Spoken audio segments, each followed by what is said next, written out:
I've been wondering for years when we'd be getting a massively multiplayer online game that looks colorful, comfy, and fun.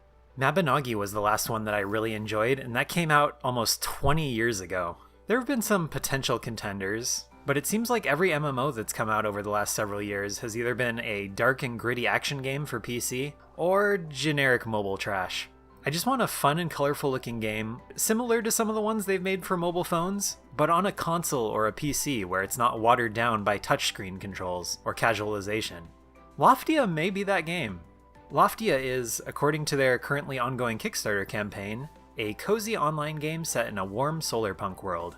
The tagline for the game is, "Find your new home, contribute to the community, and embark on adventures together," for PC, Mac, and Nintendo Switch. This kinda sounds like what I've been waiting for. The visuals look pretty charming. I gotta say, it does look a little rough around the edges in certain aspects.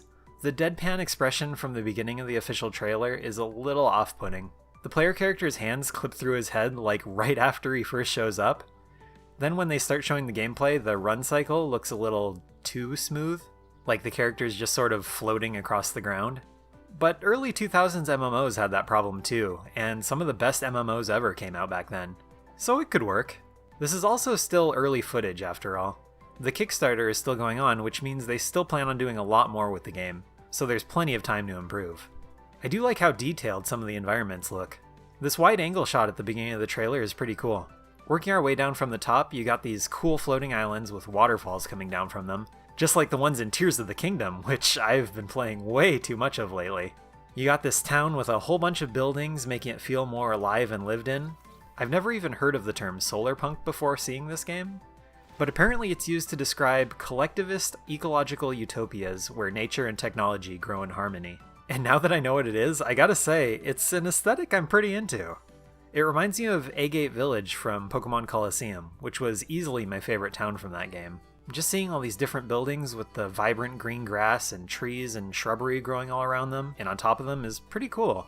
Then you got this big dome thing, which looks like some kind of greenhouse. That could be cool depending on what you do in there. I like farming sims, but nowadays you really gotta do something unique and interesting to set yourself apart from Stardew Valley, since that's essentially the gold standard in the genre now. Maybe just being an MMO will be enough for Loftia. Like, if Stardew Valley was exactly the same as it is, except you could meet up and talk with hundreds of different people while playing, I don't know, that sounds like it could be pretty fun. If Loftia has most of the features of Stardew Valley, but with this huge online aspect, I could easily see myself sinking 100 or more hours into it. Just look at all these people. I wonder how many of them are actual players and how many of them are NPCs. I know they're probably all NPCs just for the sake of the trailer, but if the game launched and the community was actually this thriving, it could kind of be a game changer. Moving on with the trailer, you've got this little Pokemon guy that looks like a cross between a Meryl from Pokemon and a Mirka from Neopets. I've always thought Pokemon and Neopets have had some of the best creature designs, so that's a compliment in case you were wondering. Then they show off a bit of the farming, a bit of the decorating, a few of the social aspects of the game, these clubs that they have. Part of this sort of reminds me of PlayStation Home. That game was ahead of its time, and I could probably make a whole video about it one of these days, but the short version is, it was similar to one of those highly customizable social interaction games, like Gaia Online, Habbo Hotel, Second Life. I just realized I'm really dating myself. VR Chat. It was like VR Chat, but before VR Chat. This could be a contender for VR Chat, but for Nintendo fans, since it's releasing on the Switch. PC gamers could get VR Chat, Nintendo fans can have Loftia, and they should honestly just bring back PlayStation Home for PlayStation fans. Hashtag bring back PlayStation Home.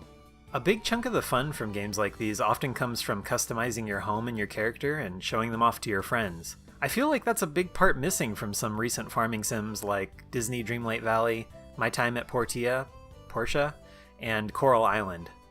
What's the point of customizing everything to your liking if you can't show it off to anybody? One of the last things they show off is the adventuring system, a type of group content that they're saying is similar to dungeons or raids in other games, except they focus more on cooperation, platforming, and puzzles that you can complete with your friends, rather than on combat. Probably to help gather materials and stuff to help upgrade your town. I don't like to fully judge a game before I play it, but this could turn out to be something really special. What are your thoughts on the game so far? Are you going to contribute to the Kickstarter? How do you think it compares to other recent farming sims or social games? Let me know in the comments. Thanks for watching!